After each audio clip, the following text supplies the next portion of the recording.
Good morning. It is Thursday, May 14th, 2015. This is your morning edition on I-24 News. Coming up later today, President Obama launches a two-day summit in D.C. aiming to convince Gulf state leaders of his long-standing alliances in the Middle East. The Iraqi government claims that Abu al-Afri, ISIS #2, has been killed in an airstrike in northern Iraq. And later on the show, they're back, and it's getting easier to be green. The Muppets are returning to television with a new show.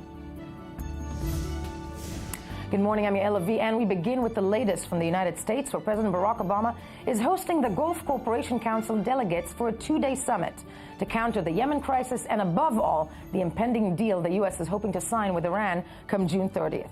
The summit has been making headlines even before it began due to the low-level delegates expected to attend. The White House may be denying it, but several blows and snubs leading up to today, such as Saudi Arabia's King Salman's last-minute cancellation of attendance and the non-appearance of 3 out of 5 Gulf states' leaders, hurt the American agenda.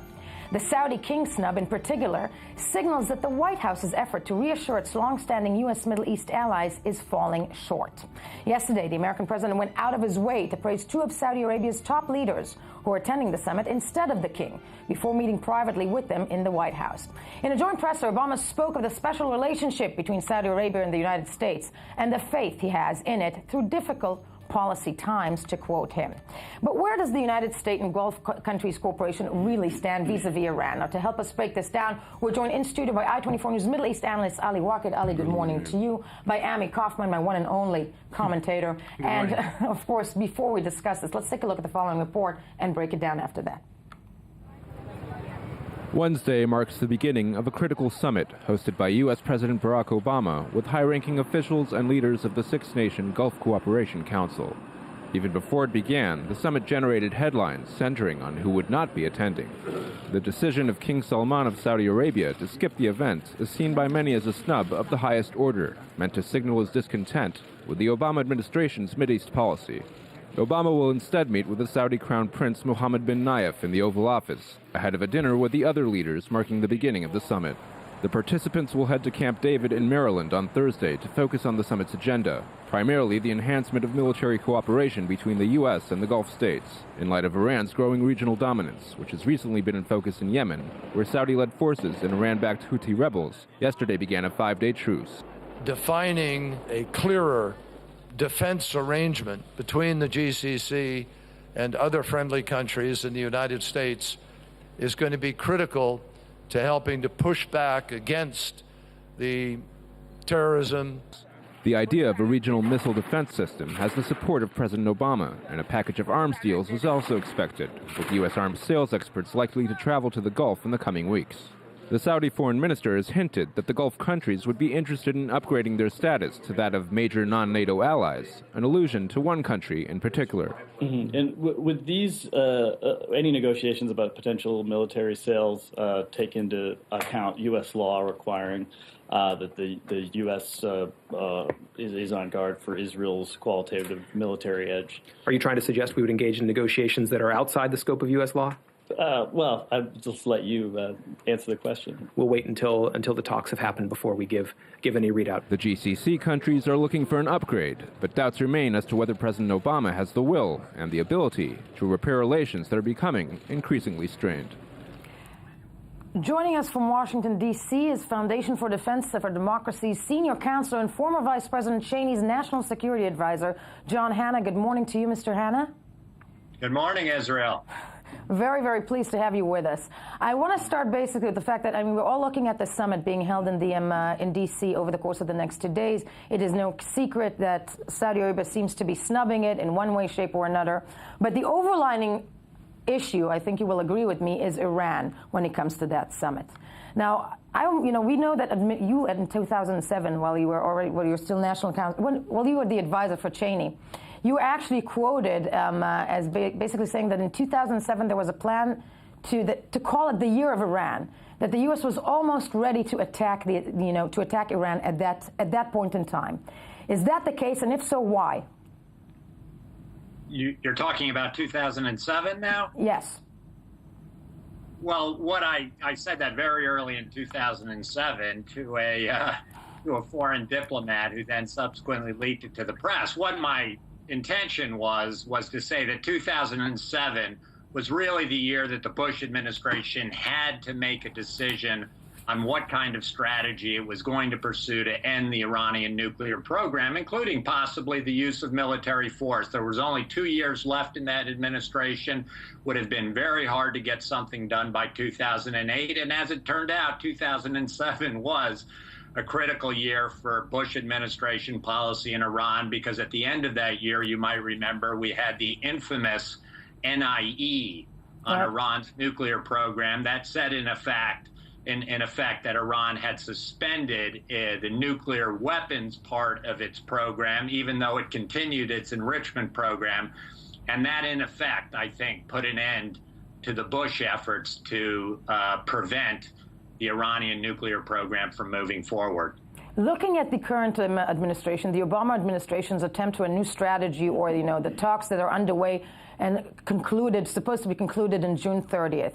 Everybody's saying this is a bad deal. I'm asking you, as somebody who sat in those rooms discussing policies in the Middle East, why is it a bad deal if it will prevent Iran from, reaching nuclear capability, or, a nuclear bomb for 15 years, as opposed to, having it, get to a bomb in 2 months, which is what the advocates for this deal are saying?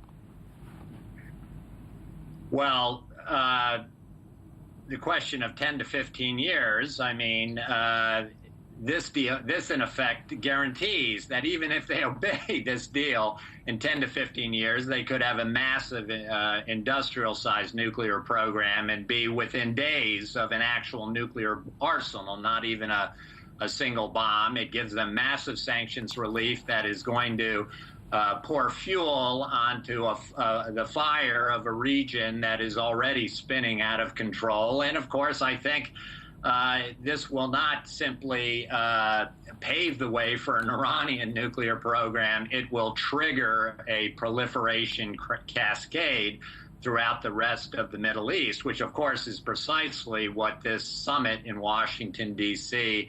is supposed to try and head off. I don't think it'll have much success, but the president is going to try.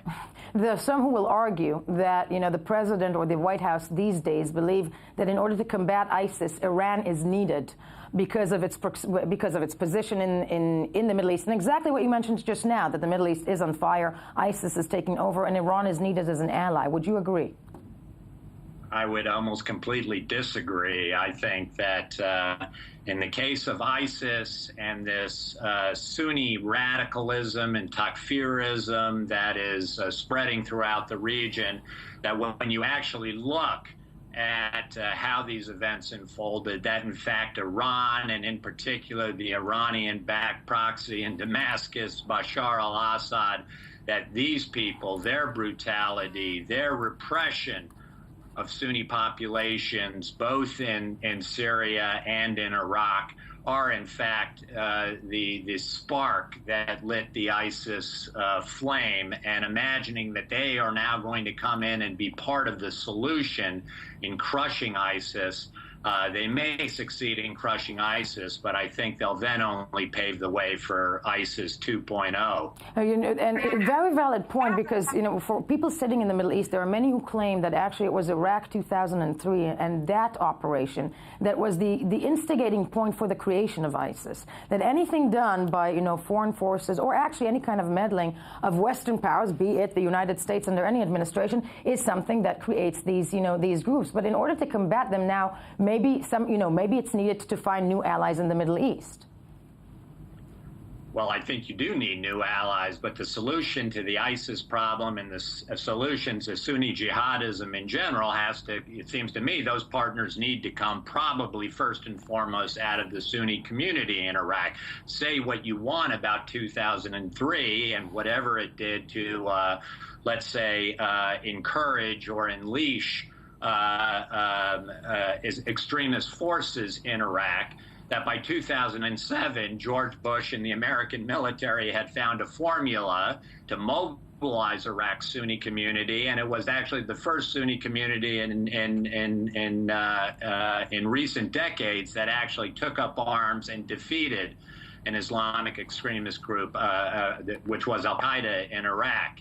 And I think they were defeated and went to ground. And it was only, I think, unfortunately, after the events of 2010, 2011, when the American security cover in Iraq was completely removed, that Nouri al-Maliki and his Iranian sponsors went to work again on the Sunni community in Iraq, and together with the events in Syria, kind of resurrected this phenomenon, only in an even more virulent form, in the form of ISIS. And then in your mind, Mr. Hanna, I'm wondering out loud, this summit in D.C. right now, that is being dubbed the Lonely Summit, what do you think the White House should do in order to appease its current allies, be it Saudi Arabia, in the current situation? Listen, it's very, very hard. After 6.5 years of a presidency that's been dedicated first to getting America out of the Middle East as much as possible, and doing that in part through a grand bargain or rapprochement with Iran, the very worst enemy of the Gulf Arabs, trying to reassure them is let's say, a very hard bar to hurdle. The one thing that I think the administration could do is to take some kind of very dramatic action on the ground in Syria against the Assad regime to inflict that kind of devastating blow on the Iranian alliance system in the Middle East, which would be very painful for the Iranians and for their key proxy, Hezbollah in Lebanon. But I think there's absolutely no reason, unfortunately, to believe that President Obama, after staying away from this conflict so long with so many hundreds of thousands of people dead, that he's now going to jump back in it in the last 1 or 2 years of his presidency. So barring that, I don't think there's much of anything he can really do to reassure these leaders that he's got their backs. Mr. And Hanna, he's really going to take care of this Iranian problem. Mr. Hanna, this is fascinating stuff, and I would love for you to stay with us for a few more minutes, because I want to turn to my colleague in the studio, Ali Waqid, senior Middle East analyst for I-24 News. Would you agree? I mean, first of all, I mean, it's hard to believe that the American administration right now would do anything in Syria to show any type of force or to get Assad out. But when you're looking at this summit, is Saudi out of the game, Ali? Is Saudi giving up, or they're just snubbing and flexing arms towards the American president? No, I don't think that the Saudis are out of the game. We said yesterday, Yael, we have a case that is similar to the situation between Barack Obama and Benjamin Netanyahu, meaning that the personal level of relations between the two leaders are very bad, but for the moment they are not affecting the strategic alliance between Israel and the United States, and this is the case for Saudi Arabia and the United States. It is true that from the symbolic point of view, the absence of the King Salman from this summit is, at the symbolic level, is important and interesting, but the two strong men of the regime, Mohammed bin Nayef, the crown prince, the number 2 of the regime, and the son of the king, Mohammed bin Salman, that is the defense minister, are there into this summit to discuss the strategic defense system that is supposed to be concluded between the United States and the GCC, which means that business are almost as usual. But it is true that I think that Mr. Hanna would like to know that most of the Gulf leaders are waiting for the 2016 election to see a Republican candidate winning this elections. Mr. Hanna, I'm wondering if you agree with that. But let's say there is a Republican president come 2016. Do you think that there's something that could be reversible in terms of what's happening in the Middle East right now? Yeah, there's a lot that could be reversible. I'm not sure. The thing that maybe will be very difficult to reverse is an actual nuclear deal itself. If there's 18 months to almost 2 years of a nuclear deal in place and the Iranians are minimally complying with that, it's a very tall order, it seems to me, to ask a new president, whether it's a Republican or a Democrat, to come in on their first day in office and decide they're going to completely undo a deal that at least looks like it's working, and to pick a major crisis with not only Iran, but with most of your major international partners. I think that'll be difficult. But there's a lot, I think, that a new president could do. Again, I think it could be a Democrat as well. I'm not sure. I think there's very unique things about Barack Obama and his conception of American power and America's role in the Middle East and its policy toward Iran that could be very different for any successor, whether Democratic or Republican. But there's an awful lot they can do, first and foremost, in trying to rebuild trust and confidence in our key alliance relationships in the region, first with Israel, but then also with our traditional Arab friends. John, Hanna, I would like to thank you so very much for joining us this morning. Very late night for you, and thank you for being with us this morning as we move along. It's my pleasure. Thank you very much. Good night.